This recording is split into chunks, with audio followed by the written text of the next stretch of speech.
Welcome to story leaf. வருஷ நாட்டு ஜமீன் கதை அத்தியாயம் 40.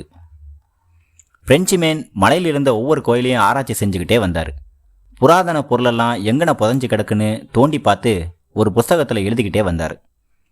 பழைய வருஷ நாட்டு கோட்டை பக்கத்தில் ஒரு அம்மன் கோயிலுக்கு முன்னாடி ஜனங்க கூடி நின்று தங்களோட தலையவே திருகி என்னமோ வேண்டினாங்க. இதை கவனித்த பிரெஞ்சுமேன் என்ன வேண்டுதல்னு கேட்டார். தலையை திருகி தனத்தை பெருகன்னு இந்த கோயில் சாமிக்கு பிடிச்ச ஒரு மந்திரம் இருக்குன்னு ஜனங்க சொன்னாங்க. பிரெஞ்சுமேன் மூலக்காரர் இல்லையா?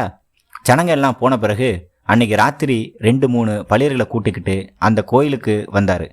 தீப்பந்த வெளிச்சத்தில் அம்மன் சிலையவே உத்து பார்த்தாரு. கழுத்து பக்கத்தில் ஏதோ இடைவெளி இருந்துச்சு. கஷ்டப்பட்டு அம்மன் தலை திருகினார். அந்த அதிசயம் நடந்துச்சு. அம்மன் காலுக்கடியில் இருந்த கல்லுப்பலகை மெதுவாக விலக எத்தனையோ வருஷமாக அதுக்குள்ளே கிடந்த நகைகளும் வைரங்களும் புதையலாக கிடச்சிது. தலையை திருகி தனத்தை பெருகுன்னு சொல்கிற மந்திரத்துக்கு இதான் அர்த்தம்னு பல காலமாக நம்ம ஜனங்களுக்கு தான் தெரியாமல் போச்சு. இப்படி தெரியாமல் தான் புதையலுக்காக அடுத்தவனோட தலையை திருகி கொண்டு போட்டு ஓடுனவங்க சமாச்சாரம்லாம் நடந்திருக்கு. அப்புறம் அந்த சிலை ரொம்ப நாளாக கண்டமனூர் பள்ளிக்கூடத்தில் தான் இருந்துச்சு.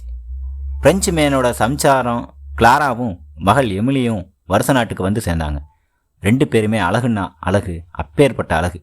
வண்ணத்து பூச்சிகை மாதிரி கலர் கலராக கவுன் போட்டு எப்பவும் சிரிச்ச முகத்தோடு இருந்தாங்க. மயிலாடும்பாறை மாளிகை அவங்களுக்கு ரொம்ப பிடிச்சு போச்சு. மரஞ்செடி, கொடி, வைகை ஆறு, வேலை செய்கிற அழகு, இப்படி எதை பார்த்தாலும் அவங்களுக்கு வேடிக்கை தான். வெயில் அடிச்சுக்கிட்டே இருக்கும்போது மழையும் வர்றதை ரசித்து பார்த்தாங்க. இந்தியா ரொம்ப பிடிச்சு போச்சுன்னு 2 பேருமே சொல்லிக்கிட்டே இருந்தாங்க. மைனர் பாண்டியர் ஒவ்வொரு கிராமமாக போய் பிரெஞ்சுமேனுக்கு ஒத்தாசை செய்யாதீங்க, நம்மளோட சொத்தை எல்லாம் கொள்ளையடித்து அபகரிச்சுக்கிட்டு போகத்தான் வந்திருக்கான், அதனால் பிரெஞ்சுமேன் எந்த உதவி கேட்டு வந்தாலும் செய்யாதீங்கன்னு சொன்னார். ஒரு நாள் பிரெஞ்சுமேன் கண்டமனூருக்கு வந்து தன்னோட மகள் எமிலிக்கு பொம்மைகை செஞ்சு தர சொல்லி ஜனங்க கிட்ட கேட்டார்.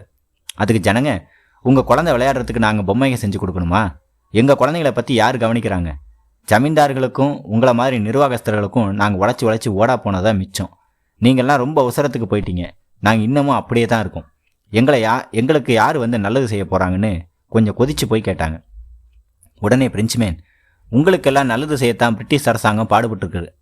அங்கம், வங்கம், கலிங்கன்னு பிரிஞ்சு கிடந்த பிரதேசங்கள்லாம் ஒன்று சேர்த்து இந்தியான்னு உருவாக்குனதே நாங்கள் தான். தேவையில்லாமல் சுயராஜ்யம் கேட்டு போராடவங்க உங்களையும் இப்படி தான் பேச வச்சுட்டாங்க. நீங்கள் எதுலேயும் தெளிவில்லாதவங்க. எங்கள் இனம் உயர்ந்த இனமாக இருப்பதனால தான் நாங்கள் உங்களை ஆட்சி செஞ்சுக்கிட்டு இருக்கோம். எங்கள் ஆட்சியில் நீங்கள் நிம்மதியாக வாழ்க்கை நடத்தலான்னு கொஞ்சம் மமதையாக பேச ஆரம்பித்தார். அப்பாவி ஜனங்க, எங்களுக்கு எங்கேயா நிம்மதி? இருக்கிற விலைவாசியில் சாமான்செட்டுங்க வாங்கி குடும்பத்தை நடத்துகிறதே பெரும்பாடாக இருக்குது. இந்த லட்சணத்தில் வரியை கட்டு, கெஸ்டியை கட்டுன்னு நாட்டாம தொந்தரவு வேறு, கட்டாட்டி ஜப்தி வேறு. போதாக்குறைக்கு மைனரும் நீங்களும் அடிச்சுக்கிட்டு எங்களை இம்சை பண்ணிக்கிட்டு இருக்கீங்க. நாங்கள் யாருக்கு தான் ஒத்தாசை செய்கிறது? இதையெல்லாம் நினச்சிக்கிட்டு அன்னாடம் கஞ்சி காய்ச்சி குடிக்கிறதே பெரும்பாடாக இருக்குது. பொம்மை செய்ய எங்களுக்கு ஏதியா நேரம்னு வெடுக்குன்னு பேசினாங்க. வர்ணாசிரம தர்மப்படி வழியாக வந்த முறைகள் விரிசல் விட்டு உடைய ஆரம்பித்த காலகட்டம் அது. ஜமீன் கட்டுப்பாட்டுகளுக்கும் குடியானவங்களுக்கும் ஒரு இடைவெளி விழுந்து போச்சு. அரசாங்கத்துக்கும் குடியானவங்களுக்கும் ஊடால இடைத்தரகர்கள் எதுக்குன்னு யோசிக்க ஆரம்பித்தாங்க. ஜமீன்தாரி முறையே இருக்கக்கூடாதுன்னு வெறுத்து போய் பேச ஆரம்பித்தாங்க. அந்த சமயத்தில் தான் 1937 முதல்ல சென்னை ராஜதானிக்கு தேர்தல் நடந்துச்சு. காங்கிரஸ்காரங்க ஏழை குடியானங்களோட நிலைமையை மனசில் வச்சு தான் ஜமீன்தாரி முறையை ஒழிக்க போகிறோம்னு தேர்தல் வாக்குறுதி கொடுத்தாங்க. காங்கிரஸ் ஜெயிச்சதும் ஜமீன் ஒழிப்பு திட்டம்னு தீர்மானம் கொண்டு வந்தாங்க. ஆனால் அப்போ இருந்த நிலவரத்தில் ஜமீன்களை ஒழிக்க முடியல. ஏன்னா குடியானவங்க கிட்ட வரி வசூல் செய்கிறது ஜமீன்தார்களுக்கு தான் செல்வாக்கு இருந்துச்சு. அரசாங்கமும் அதே நம்பினதும் ஒரு காரணம். 2 வருஷம் இருந்த ராஜாஜி மந்திரி சபை உலக மகாயுத்த பிரச்சனையால் 1939 ராஜினாமா செய்ய வேண்டியதாக போச்சு. ஆக ஜமீன்கள் திரும்பவும் வேர் பிடிக்க ஆரம்பிச்சது. அதே சமயத்தில் ஜனங்களோட சுயராஜ்ய போராட்டம் இன்னமும் தீவிரமாக இருந்துச்சு. பிரெஞ்சுமேன் எப்பவும் போல புதையல் தேடுற நோக்கத்தில் வருஷ நாட்டு மலையை தோண்டி தோண்டி ஆராய்ச்சி செஞ்சிட்டு இருக்காரு. கிளாராவும் எமிலியும் அந்த இடத்துலையே ஓடி ஆடி சின்ன சின்ன பூச்சிகளை பிடிச்சி விளையாடிக்கிட்டு இருந்தாங்க. பிரெஞ்சுமேன் ரொம்ப ஆர்வமாக பார்த்தது எல்லாத்தையும் அளந்து ஒரு நோட்டு புஸ்தகத்தில் குறிப்பு எழுதி வச்சார். எல்லாமே பழங்காலத்து சங்கதிகள். அப்போ தான் அந்த மண்ணுக்குள்ளே சுட்ட களிமண்ணால் செஞ்ச மாடு பொம்மையும் பானை ஓடில் செஞ்ச சக்கரை வண்டியும் தட்டுப்பட்டுச்சு. அதுக்கு பக்கத்தில் மண்டை ஓடு, கையெலும்பு, காலெலும்பு, இப்படி முழுசாக ஒரு சின்ன குழந்தையோட எலும்பு கூடும் கண்ணுக்கு தட்டுப்பட்டுச்சு. முன்காலத்தில் ஒரு சின்ன குழந்தை விளையாடிக்கிட்டு இருக்கும்போது பிரளயம் வந்துச்சோ இல்லை பூகம்பத்தால் வீடு எழுந்து விழுந்துச்சோ பிரெஞ்சுமேன் மூளைக்குள்ளே ஏதோ ஒன்று தெளிவாகிற மாதிரி அவரோட முகம் மாறிப்போச்சு. அந்த இடத்துலையே உட்காந்து ஒரு நாளைக்கு ஆடாமல் அசையாமல் ரோசனை செஞ்சார். ஒரு கடிதாசி எழுத ஆரம்பித்தார். மேன்மை தங்கிய இந்திய கவர்னர் ஜெனரல் அவர்கள் சமூகத்துக்கு இங்கிலாந்து பிரஜையின் வணக்கம். நான் இந்தியாவுக்கு வந்தது ஜமீன் நிர்வாகஸ்தர் வேலைக்கு மட்டுமல்ல, புராதன பொருட்கள் பற்றி ஆராய்ச்சி செய்து ஒரு புத்தகம் எழுத வேண்டும் என்ற நோக்கத்தோடும் வந்தேன். நான் அறிந்த வரையில் மனித இனங்கள் பற்றிய ஒரு இருமாப்பு கருத்து என்னுள்ளே இருந்தது. மனித இனங்கள் உடலியல் நோக்கிலும் உளவியல் நோக்கிலும் சமமற்றவை.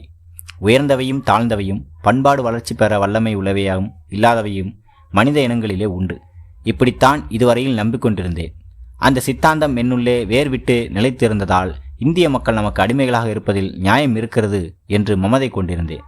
சமூகத்திலும் பொருளாதாரத்திலும் ஒரு மனிதன் மனதளவில் சுதந்திரமாக செயல்படவும் வல்லமை பெறவும் துடிக்கிறான்.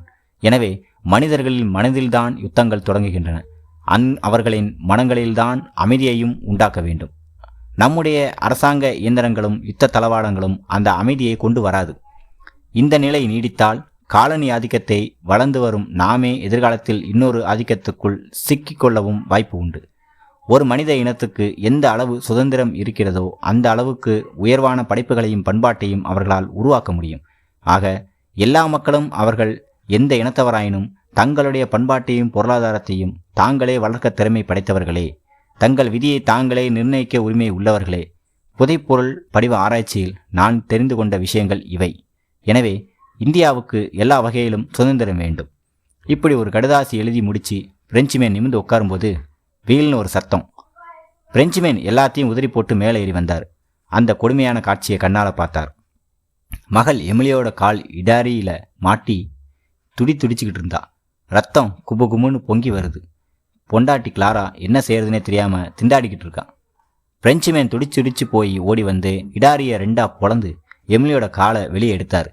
எமிலி மயக்கமாகி கீழே சாஞ்சா. அதுக்கு பிறகு கண்ணு திறக்கவே இல்லை. பிரெஞ்சுமேனுக்கு நல்லா தெரிஞ்சு போச்சு.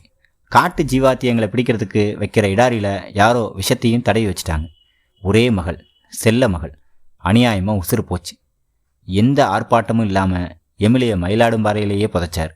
பம்பாய் பட்டேலுக்கு ஒரு கடிதாசி எழுதி கொடுத்துட்டு திரும்பவும் இங்கிலாந்துக்கு புறப்பட்டு போயிட்டார்.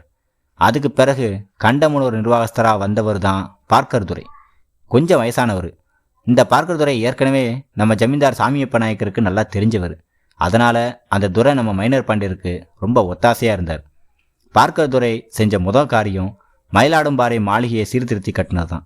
அதே சமயத்தில் மைனர் பாண்டியருக்கு ஒரு கெட்ட சகுனம் தெரிஞ்சது. வருஷ நாட்டு ஜமீன் கதை அத்தியாயம் 40 முடிந்தது. மீண்டும் அத்தியாயம் 41 சந்திப்போம். நன்றி, வணக்கம்.